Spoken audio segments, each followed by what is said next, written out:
2018. Barbara is excused this evening. She's still out of town, I believe. And verification meeting's been properly posted? Yes. It has been, thank you.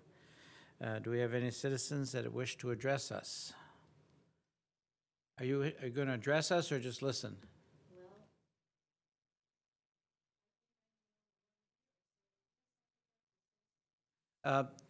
Come up next to Lynn, You got it? or Okay, the, thank you. I guess the one over there.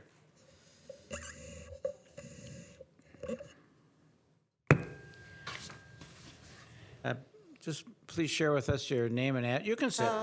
You can sit. Okay. I'd rather stand, I think. Okay. I speak better. My name is Edna Pfeiffer. I live at 408 Western Avenue, Waukesha, Wisconsin. I'm in the Waukesha School District. And what I'd like to say is something about the safety resolution. And I've heard both versions, and one is so mild, it's like a marriage in name only. And I think, if you want to grow a garden, you've got to put effort into it. You've got to do something definite. I think the statements for gun safety in the schools have to be much stronger than a general, oh yes, that's nice.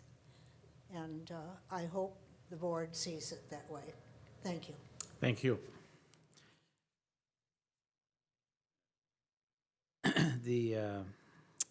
No other citizens here, so I would assume that's the end of that. We have no bright lights scheduled this evening.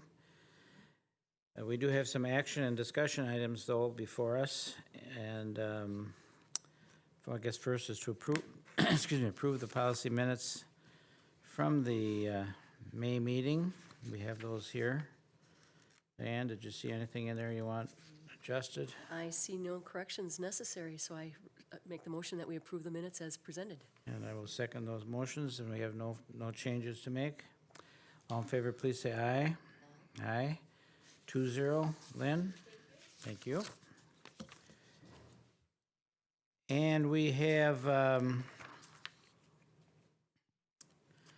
two policies that were, no, excuse me, I got to back up.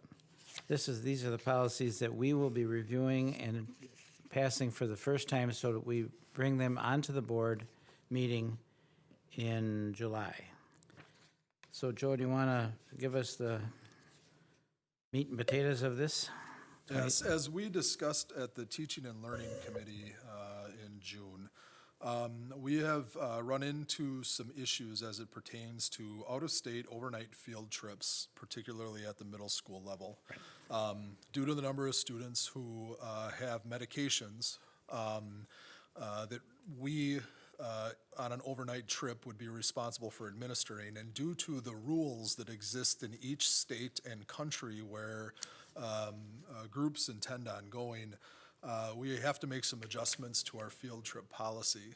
And the first adjustment is there used to be in our policy, which we spent a substantial amount of time developing, we wrote in there originally 60 days notice for overnight field trips. That excluded foreign travel, but it was 60 days notice for overnight field trips. And we're proposing to change that 60 days in advance to 18 months in advance. So for overnight out-of-state field trips, we're requesting that anybody who is planning one begin their planning process 18 months in advance, meaning that it goes to the Teaching and Learning Committee approximately 18 months before that trip would occur. We feel that in proposing this language, we are expecting that our groups are getting board permission for the trip before they begin fundraising for the trip. The 60 days notification for some of our trips meant that fundraising had started before the Teaching and Learning Committee had approved it. So we want to flip those timelines so that the approval happens before fundraising would occur, because it's not fair for a trip to be canceled after the fundraising has been done, nor is it fair to put a committee of the board in a position where they would potentially have to cancel a field trip after the fundraising had been done. So this extends that notice requirement out. And then we're also proposing language that addresses that overnight out-of-state field trips and foreign travel only be allowed for students in grades 9 through 12, not in grades 6 through 8, which is our middle level, which is where we're running into some of the issues with the medication distribution on these field trips. Okay, and the first part of that, the part about the 18 months, we've actually, in some situations, we have encouraged that to happen anyway, because exactly the same thing you said, so they could start their fundraising in advance, particularly if they're going out of the country. Those are the ones that we've been encouraging that, but we've never had it in policy to do that. Well, and we have had, for foreign trips. Oh, foreign trips we have, We okay. have had the 18 months. It has been. But we have a number. Match that. This would match that, because we've had a number of groups that are proposing when you go to Washington DC or New York or any other state where there's substantial travel involved, you're talking at least several $100s for the field trip, which does require planning on the parents' part, or field fundraising opportunities for kids. And this then gives everybody a lot more time from the committee approval of the trip through fundraising to address the trip. How does this impact situations where the group is going to another state because they have competed at a level that allows them to be in the semifinals or the finals of some competition? There is a section in the policy that talks about co-curricular overnight trips.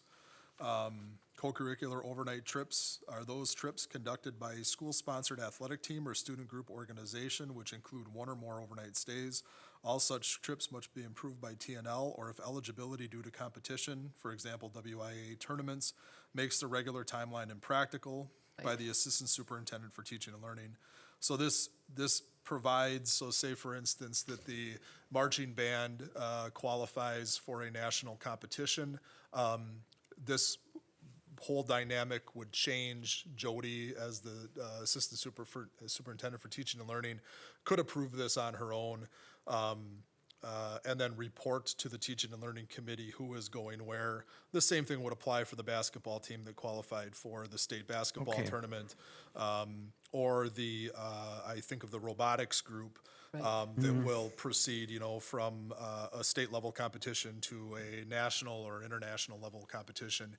There is still room in this policy to allow for the advancement through a tournament type series. Okay. This is one of those, what we're proposing is the language, if you go back to that section, where it's truly an overnight field trip, where a group wants to go to San Francisco for a trip, or Washington DC for Okay. a trip, or New York City for a trip, where there isn't that sequence of competitions or sequence of opportunities. Yeah, I see you've got that covered. Yeah. Yeah, but the same thing would be pertinent for like FBLA and DECA and HOSA and. Anybody who- Medical occupations group. Yeah, anybody who has the opportunity to earn a trip to the next level, this doesn't address that. Okay. This truly just is we're planning a trip to, when okay. do we get permission to go, and how do we go about the organization of that? And again, this really does come down to medication distribution. About 1/3 of the students, when we looked back, are carrying medication that requires certain levels of forms. At the middle level, the students are generally not mature enough to administer that medication to themselves. Then you start getting into who can administer, what are the state's rules, what are the country's rules. I mean, we've worked with the consulates in Canada and Mexico. We've worked with the Department of Health in a variety of states. No, I can't say no two states are the same, but many states are different. And we can't ask our nurses to put their license on the line in order for a field trip to happen. We wouldn't ask that of our administrators. We wouldn't ask that of our teachers. So that's where we run into some issues. How many middle-level field trips have been happening recently? Like, I know there's always been the 8th grade Washington DC type of opportunity. Washington DC trip comes up. Some schools have requested to go, not go to Washington DC. They've requested to go to New York. They've requested to go to Seattle. We've had some student groups request to go to Mexico, Canada. So you're starting to get more broader travel opportunities, which is, I believe it's great. The problem with that, though, is we as a district are responsible for managing those medications. And those medications go beyond an asthma inhaler or an epinephrine pen. Yeah. In some instances, they include an opioid-based medication for pain, medications to, control mood, and then you run into all of those, care that you need to have around that distribution. One of the last field trips I went on before retiring was taking a young man to competition, and I had to go through the whole tapes that they had to be able to be taught how to handle the medication distribution effectively, and it was a very complicated process. Yeah, and with certain states, I mean, and again, high school kids, there's a different level of maturity. So that high school kid's doctor may say that, yes, he can take his or she can take her own medication and monitor it on the trip. They're not often apt to give that same level of responsibility to a 12-year-old, a 13-year-old, or a 14-year-old. I have no further questions on this policy. Do you, Diane? No, the main thing was the competitive advancements, because when you don't know until Yeah. March that you're going to, a national competition in the summer, that would preclude that timeline, so. Yeah, and this language doesn't address that. And Bill, you may remember back to when we drafted this particular policy, it was about 2.5 to 3 hours worth this was a big one. work on this policy. So it was thoroughly thought through at the time. But as we've moved forward and as requirements have stiffened for us, we have to make an adjustment to it now. Be willing to make a motion for taking action so we can take it to the full board? Okay, I make a motion that we advance policy 2340, field trips and other district-sponsored trips to the Board of Education in July. Seconded. Further discussion? All in favor, please say aye. Aye. Aye. 2-0, Lynn. I'm going to break with the agenda protocol for just a minute. Talking to the two of you, I wanted to make sure that you understand that we have advanced the... I am aware of it. Okay, that'll be happening on Thursday Tuesday. night. I mean, you're welcome to stay. It's not that I want you to leave. Yeah. Well, and you're welcome, you're certainly welcome to stay. Appreciate the field trip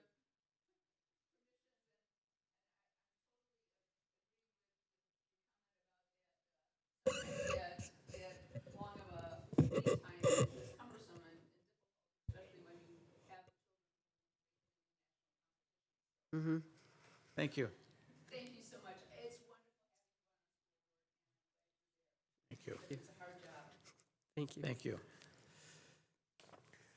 Okay, back to the action items then. We do have one other action item 5460, dealing with the requirements for graduation.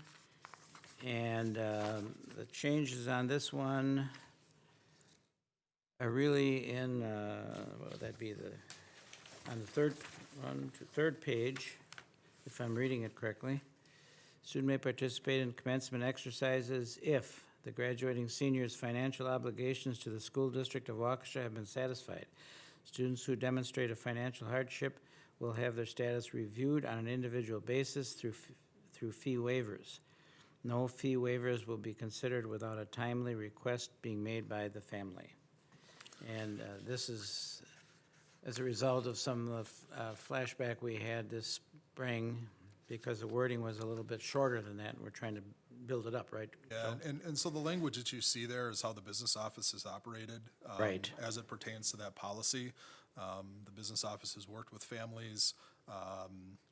We have to, as a district, we have to meet the needs of the students and definitely take their care and concern, into consideration with whatever we do.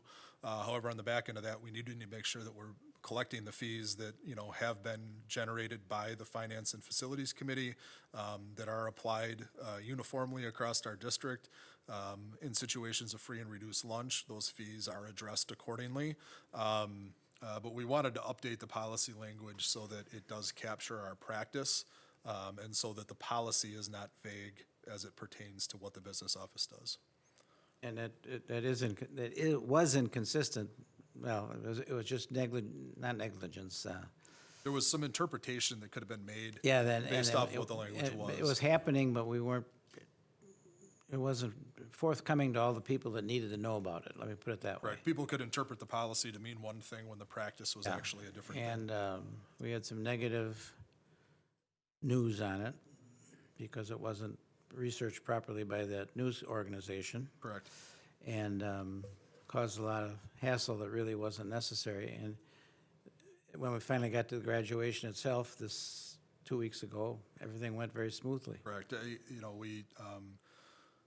I believe all of the students who wanted to participate were able to participate.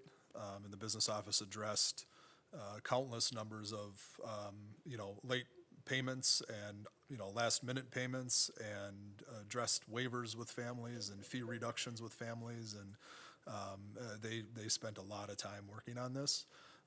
Their efforts should be commended on how they implemented it. And now it's just a matter of taking the language that we have or the practice that we have as a district and putting it in the language of the policy.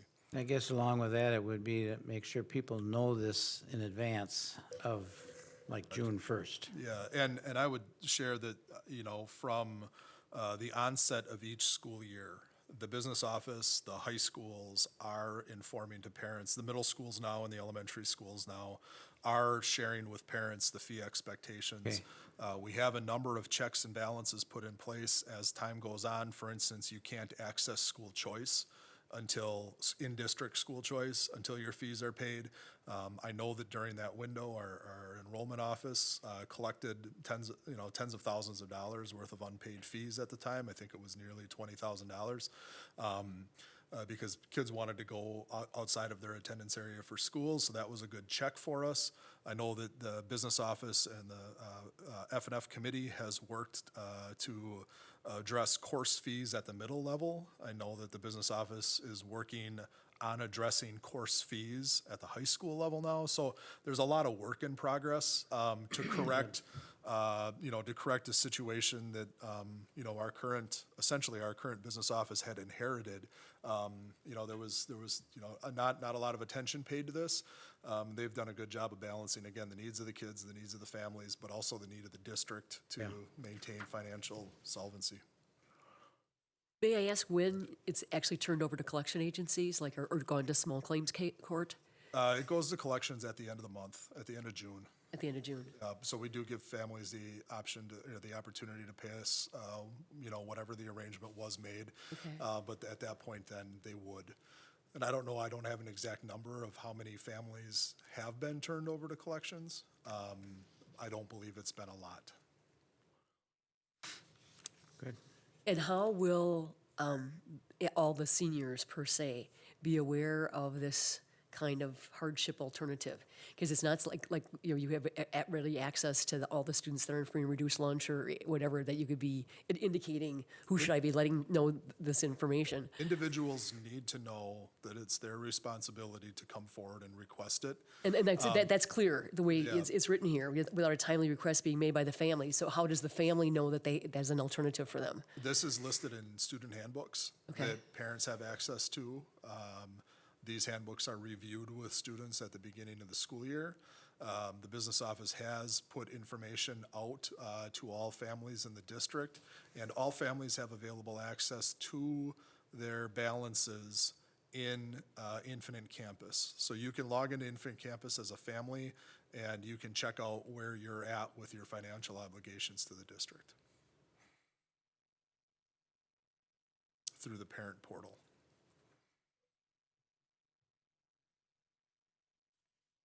Okay. So when you say without a timely request, is there like they have to do this by June 1st, or what would you consider to fit that definition of timely request? Timely is left as timely. Some situations arise where a student, may be an 18-year-old kid whose parents have kicked them out of the house, towards the end of the school year. So timely for them may have a different meaning, like early June. For families that have been with us and have engaged and accessed things along the way, timely might be May 1st. I think there needs to be some room for individual cases in this. That's why you don't see 30 days Right, or right. 10 days. You just see the word timely. Okay. And I think that that's an important, Yeah. At the business office, I can share that many of the staff in the business office have worked in schools or have children who have gone through school systems, and they're very sensitive to this issue. And that's why there's an interesting balance that plays out, again, with the requirement that they collect fees, but also the expectation that they're sensitive to the family needs along the way. so through my career, I was very, very much aware of the posting, who still had fees to be paid, getting closer to graduation before the much more controlled infinite campus kind of, you can see your own thing, not the whole world having to see that you're on the list. Right. And so much of that money came in the day of graduation, because they couldn't get their diploma until they paid their fees. Yeah, and actually there that- was this receiving line for, paying their fees that they could walk out with a diploma. And that practice actually is against the state Oh, statute. You can't withhold the actual diploma because it's a student record, but you can withhold the participation in the graduation Right. ceremony, because that is yeah. that's considered a privilege, not a right. The diploma is the right, if you satisfy the requirements. I had a chance to contact WASB about this issue. It was just very timely. They were congratulating my appointment to the school board and those sorts of things, and to this committee. And Nancy Dorman sent some information to me about the student fees policies, and that's why I'm sort of seeing a little bit of the historic background of it. So it was very insightful to be able to, and that's why I'm referencing that you don't have access to the free and reduced lunch lists, et cetera, to be able to tell people, about that context. Okay, this is an action item. Do you want to make the motion, or should I? I can make the motion Okay. that we move policy 5460 on graduation requirements to the full school board at the July meeting. Seconded by me. Further questions, discussion? Seeing none, all in favor, please say aye. Aye. Aye. Opposed? 2-0, Lynn. And that would be the action items we have this night, this evening. We have an information item that Joe is going to share with us on stuff that's coming at us from Neola. Yeah, Lynn and I met with Richard Zimman from Neola today. There is a new release, or the recent release of updated policies. It's about 17 policies, but Bill, if you remember, and Diane, as you'll dig into this stuff, you'll learn that it's essentially like the same policy for professional staff, support staff, and administration.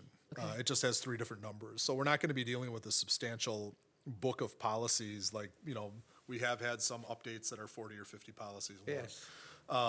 We have a special update that goes back a few months that pertains to the Appleton, the Supreme Court case against the Appleton School District, where they addressed open meetings laws requirements. So we'll be bringing both bundles of packets to the committee first, starting in July, to begin going through, what we need to do as a district in order to maintain compliance. Again, going through these policies, most of what is coming to us is an updated change in the law. It's a clarification based off of something that was challenged, at a state court or a Supreme Court, or what did the government in Washington or the government in Wisconsin want to do with a certain policy. So it's a lot of the same stuff that we've been dealing with. And we'll be bringing that forward starting in July. We're going to try to cluster it so that we can hit a large, like we've done, not bring 40 to the committee, but looking at doing about that 17 that I talked about, perhaps in August, and then that the Appleton related stuff in July. So doing, one series in July, another series in August, trying to get through approval by about October with those if it's possible, and then see where we're at with another update, which is supposed to come at the end of the month. Okay. That's coming at us, and we will be eagerly looking forward to it. Thank you for that. And we have a couple of discussion items that were presented previously, and we are making an adjustment to them. Is that correct? That is correct. Okay, 7250 is the naming of school facilities. Okay, and actually, this went right through the board meeting. Yeah, everybody was very supportive of it, and again, it addresses, most recently Right. The planetarium renaming, but I think it's just a good practice for us to have Right. going forward. Give everything a month or so to get comment if. So we can get any comments from the community that we need to, and this, we've done that previously, we did not this last time, but that is a good thing to have in our policy. And it could be waived, It could be if it had to be, but Yeah, that's, in this case, I saw, because of the timeliness of the retirement, that they were celebrating, it was really nice to be able to include the mention of the fact that the planetarium was going to be named in, yeah. Dave's honor, et cetera. So I thought that was a good waiver kind of situation, even if that had been in place, Absolutely. This just provides some clarification, in the event that the district would ever create a new facility or there would be a proposed name change for a school, it would give some time for the community to digest that. Okay, we also had at the board meeting 8510, a wellness policy. There was a number of different sentences and worded in here, but we did have discussion on capital letter B, physical activity, item 4. Dealing with the terminology in here, the recess shall not be used as a reward or a punishment. Yet we know that at times the reward is provided to a classroom based on certain positive things. And I think we got in some wordsmithing on that one, right, Joe? Yeah, the policy pertains to the scheduled recess, and it doesn't pertain to any of the incentives that could be built into the day.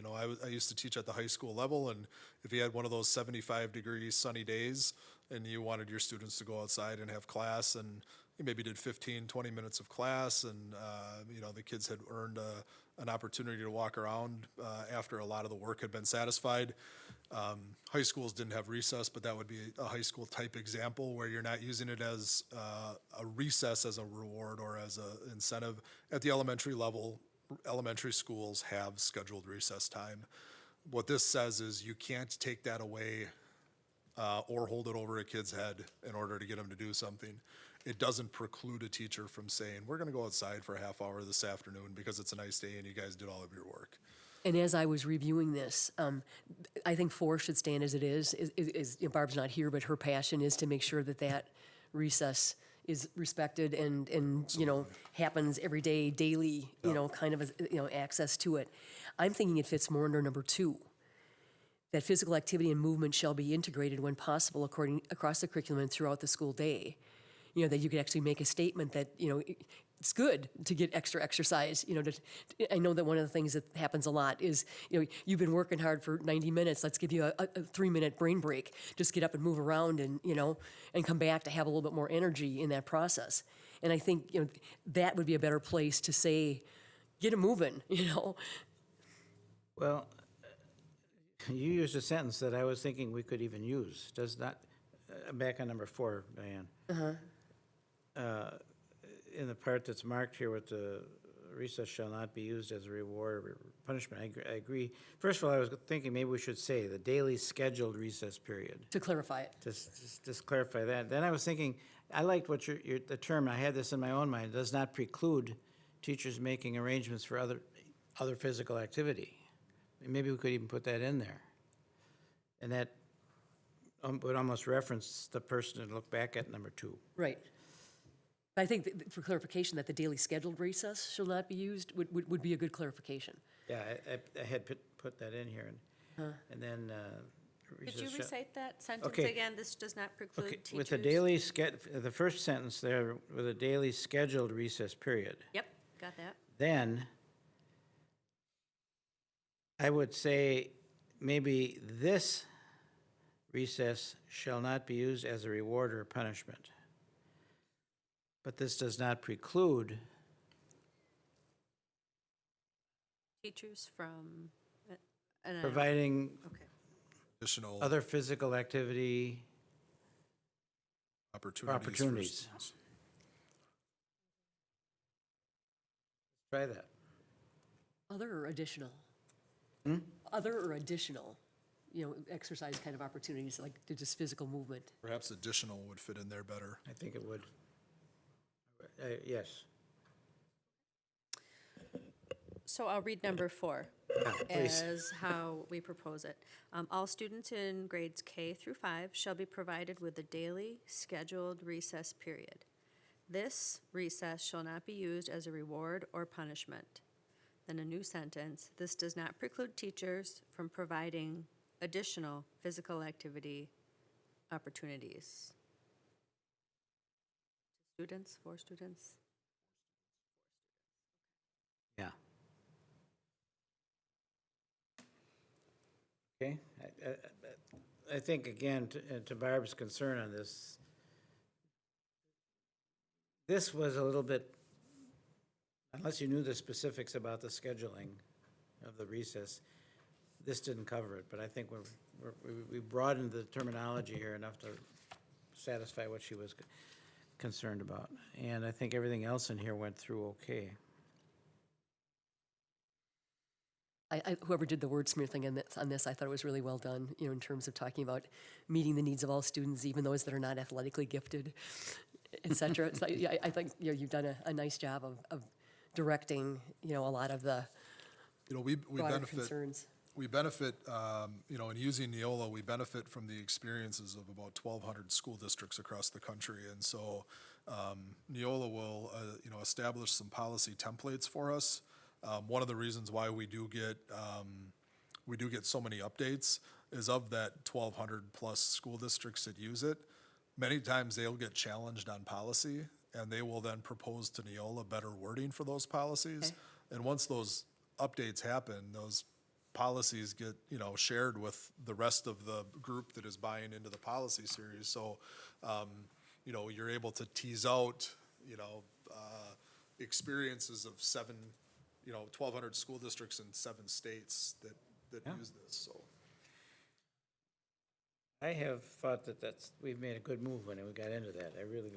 I know it's created a little bit of additional work, but I think we're far more up-to-date and accurate with our policies. One of the things that Richard had commented, I did share with him, just the volume of policies. He said at some point, the things, not necessarily that things are gonna be done being challenged, but Neola is gonna feel that what they have is set and good, and you'll start to see that these updates get, smaller and smaller. sure, in because time, it'll really just be at that point dependent on what the federal and the state governments are doing, instead of individual challenges that require substantial change in policy. I couldn't help but note on the second page, number C is, deleted there, getting rid of the language that would talk about policies pertaining to school parties, birthday snacks, and things like that. So they're kind of not being regulated then, like they had been for a while. They don't bring in break goods, and some of those sorts of things that had been going through the.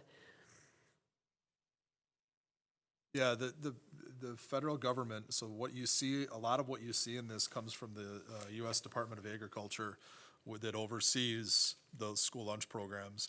And so they have made this recommendation to us that this get cut out. It's an Concessions. area that they're either not paying attention to it, or they've decided to cover it elsewhere in policy. Okay. But I think that's a significant one, that to know that that's been stricken, would be a big deal. And we should change the A, B, C, D. C is gone, we gotta replace the D. Correct, and they will do that automatically when they edit They it will? at Okay. Neola, yeah. All right, good. So again, one of the things that we learned today is all of the stuff that you see in green, the additions and the strike-throughs, the track change, if you're familiar with track changes in Word.